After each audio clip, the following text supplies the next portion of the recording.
A Guitar for Tintin. And now what are we going to do? Look at her. All she does is stare at the wall, smiling like a dumb child, and crying all night like a baby. Nobody would imagine that this girl was the same teenager from Quito who came unwillingly to pass her summer vacation on her uncle's farm. While Rosario and Oswaldo talked about Valeria's state, she was remembering clearly what happened that Friday afternoon. Bored, hungry, and in a bad mood, she left the farm to go walking and calm herself down a bit. All her friends were at the beach. All of them would spend time with their boyfriends and would go to lots of parties while she just stayed the whole summer on her uncle's boring farm, surrounded by cows, pigs, and dogs. One day, when she went out of the kitchen, her Aunt Rosario warned her, "Go wherever you want, but take a jacket and don't go anywhere near the river."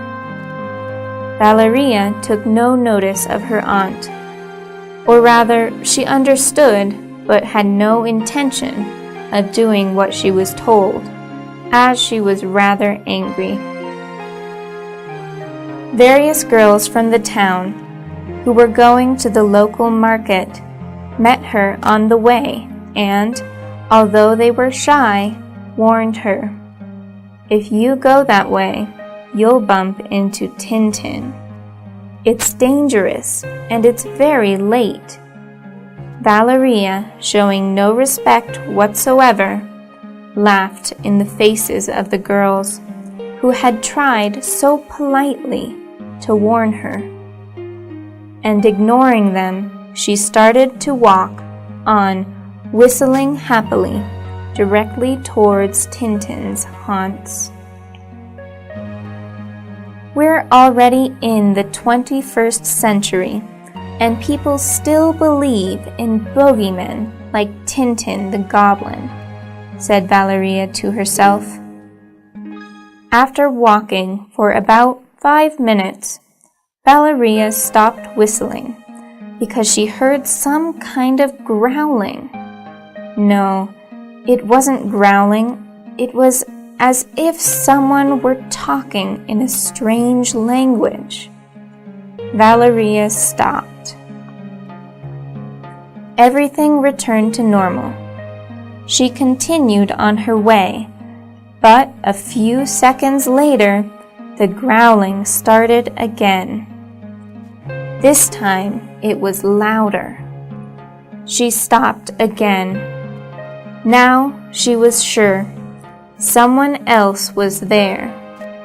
Full of fear, Valeria stopped to think, "What do I do now? If I run without looking back, if it's only a prank, everybody will laugh at me. What do I do?" Before she could decide, the growling resounded in her ears, even more loudly, almost unbearable, as clear as anything. It came from right behind her. Without thinking, Valeria turned round, and right in front of her was Tintin. It took her a few seconds to realize what was happening. Before her was a man the size of a 4 or 5-year-old kid. He was very dark and had a hooked nose and a mouth full of huge, sharp black teeth as he stared at Valeria. Like a rag doll, Tintin raised his hands to reveal their huge size.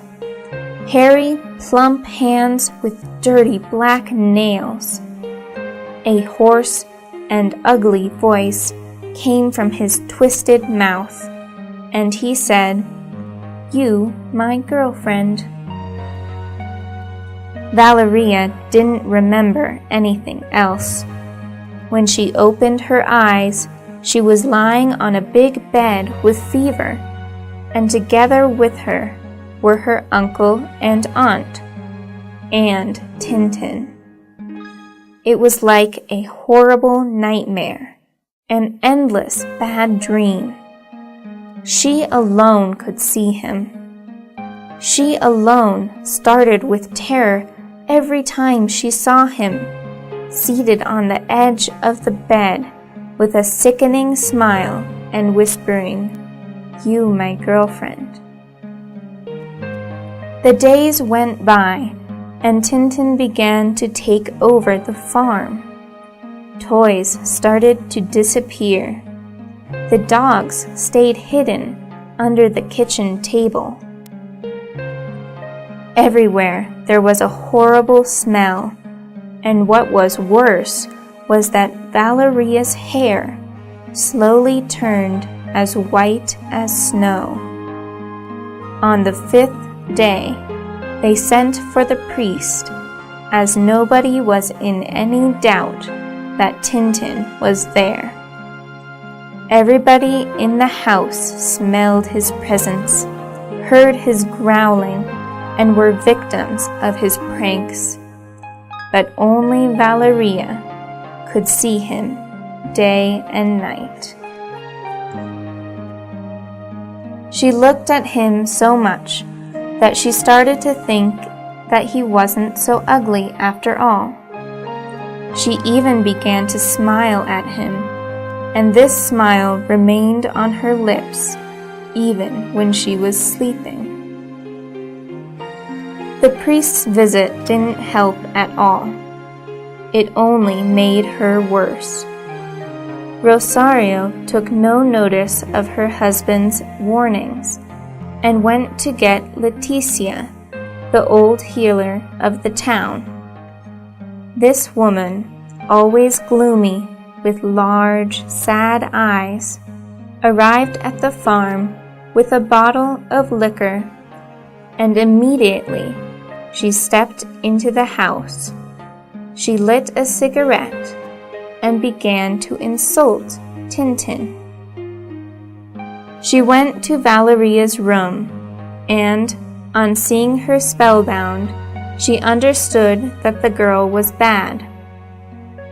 "Today, you or he will leave this house," was all she said. She took the bottle of alcohol, opened it, and left it on the patio. She went to the children's room and took a few toys and put them next to the bottle. Finally, she got Valeria's uncle's guitar and also put it there. She thought to herself that all these things would be too much of a temptation for Tintin. As soon as the sun set, Tintin arrived. First, he drank the whole bottle. Then he destroyed all the toys. When he saw the guitar, he couldn't contain himself. At that moment, Leticia grabbed the guitar and said to him, "Show yourself and let's negotiate." Tintin appeared and desperately stretched out his horrible hands, pleading for the guitar. Leticia said to him, "You can play the guitar if afterwards you get out of this house and this girl's life forever." Tintin hesitated. Leticia feared that he wouldn't accept. The little monster looked at Valeria, and she smiled back. Leticia broke the spell by plucking the guitar strings. Then Tintin said, "I want guitar." He grabbed the guitar and tried to play it, but his ugly, deformed hands only destroyed the strings. And when he understood what was happening, it was too late. He turned into water and disappeared. Valeria fell into a deep sleep, and 2 days later she woke up, calm and happy, although her hair remained white forever after.